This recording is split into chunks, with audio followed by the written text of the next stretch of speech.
आज हम सामान्य लक्षण के बारे में बात करेंगे। तमक श्वास जो है वो बहुत इम्पॉर्टेंट रहता है। तो उसमें क्या है कि रोगी जो है अंधकार में प्रविष्ट हुआ सा पाता है, अर्थात उसके आँखों के सामने अंधेरा छा जाता है। ये बहुत इम्पॉर्टेंट पॉइंट है, याद रख सकते हैं। वह तृष्णा से व्याकुल तथा निचेष्ट हो जाता है। कास के बार बार वेग आने से मूर्छित हो जाता है।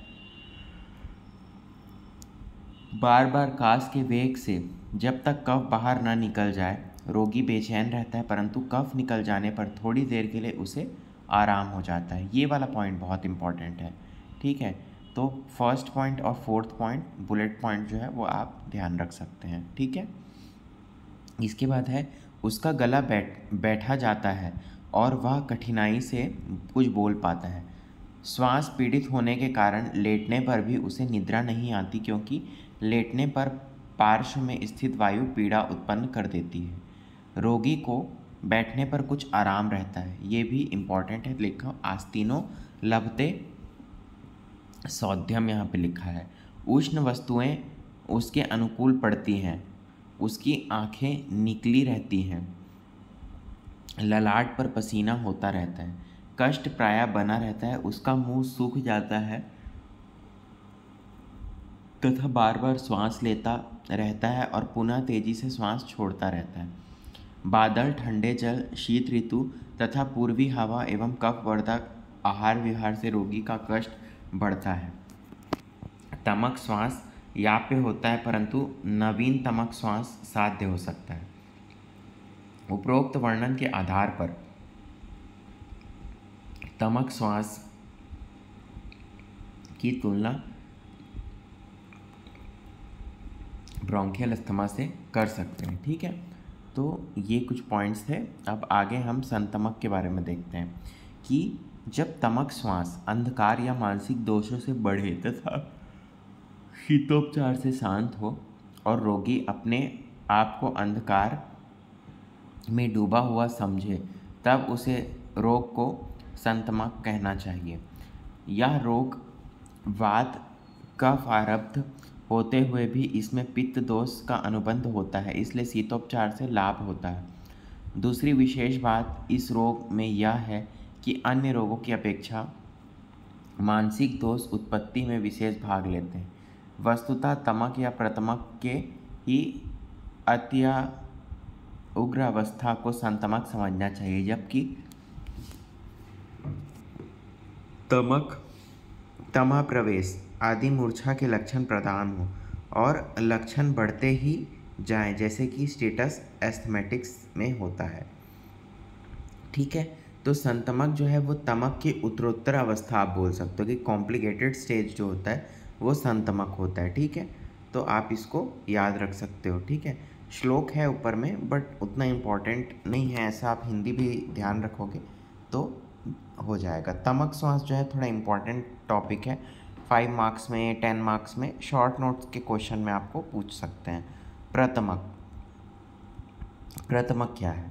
तो जब तमक श्वास में ज्वर मूर्छा का अनुबंध हो जाए तो उसे प्रतमक श्वास कहना चाहिए।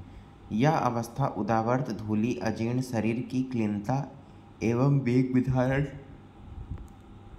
से उत्पन्न होता है। यह तमक श्वास की हो अवस्था विशेष है।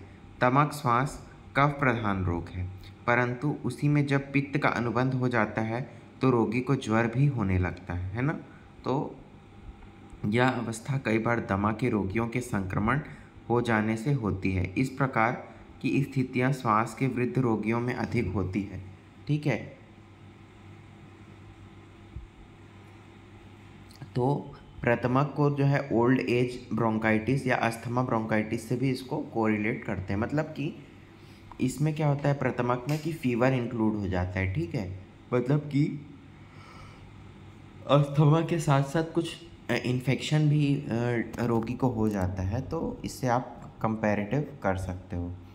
संतमक और प्रतमक का भेद। तो संतमक क्या है? मूर्छा प्रधान लक्षण है और प्रतमक ज्वर है, ठीक है। उसके बाद है मजस तमीव और उसके बाद मूर्छा।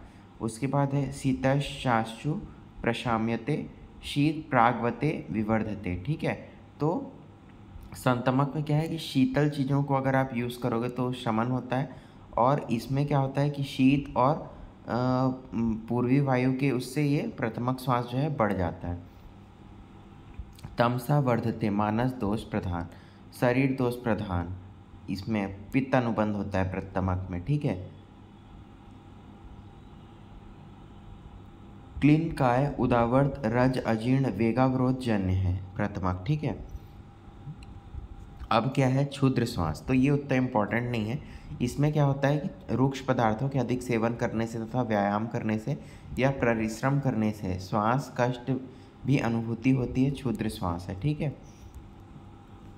अब क्या है कि वेग साधारण होते हैं, ठीक है, तो ये इतना इम्पोर्टेंट नहीं है, उतना प्राणघातक भी नहीं। ये मेनली क्या है, एक स्टेज है क्षुद्र श्वास की, मतलब बात वगैरह का आप वो कर लोगे तो एक सडनली होने वाला चीज़ है ये, ठीक है।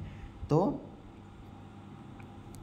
साध्य साध्यता क्या है, प्राण को नष्ट करने वाले यद्यपि बहुत से रोग हैं तथापि हिक्का श्वास के समान शीघ्र प्राणघातक नहीं होते हैं, ठीक है। तमक श्वास कृष्ण साध्य होता है, महाश्वास ऊर्ध्व श्वास छीन श्वास असाध्य होते हैं। दुर्बल रोगी में तमक श्वास को भी असाध्य ही माना जाता है। उपद्रव क्या है, तो आचार्य ने श्वास रोग के उपद्रवों का स्वतंत्र उल्लेख नहीं किया है, परंतु स्वर भेद काश हृदरोग मूर्छा इसके उपद्रव स्वरूप उत्पन्न हो सकते हैं यदि हिक्का एवं श्वास की उपेक्षा की जाए। तो इस प्रकार से ये कंप्लीट होता है। क्षुद्र श्वास उतना इम्पोर्टेंट नहीं है, मेन इसमें जो है तो तमक श्वास बहुत इम्पोर्टेंट है, तो उसको आप एकदम अच्छे से प्रिपेयर कर लेना। अब क्या है कि चरक ने प्राणनाशु निकृंतता किस रोग के संदर्भ में कहा है, तो ये है कि हिक्का और श्वास दोनों के कंटेक्स्ट में इसको कहा है। चरक ने किस व्याधि को आंशी विष के समान मारक बताया है, तो आंशी विष के समान मारक भी हिक्का और श्वास जो लगभग सब सेम ही रहता है, ठीक है। अब है माधवकर ने वक्त्र वैरस्य किस व्याधि का पूर्व रूप माना है। वक्त्र वैरस्य मतलब मुंह थोड़ा सा, मतलब कि उसका थोड़ा टेढ़ा और थोड़ा सा उसका मतलब टेस्टलेस होना, ऐसा टाइप का, तो ये श्वास का है। Cheyne Stokes respiration is clinically observed, तो ये किस में है, चाइनीज टोक्स वाला किस में है, तो ये तो मेनली है कि छिन्न श्वास में ये देखा जाता है, ठीक है।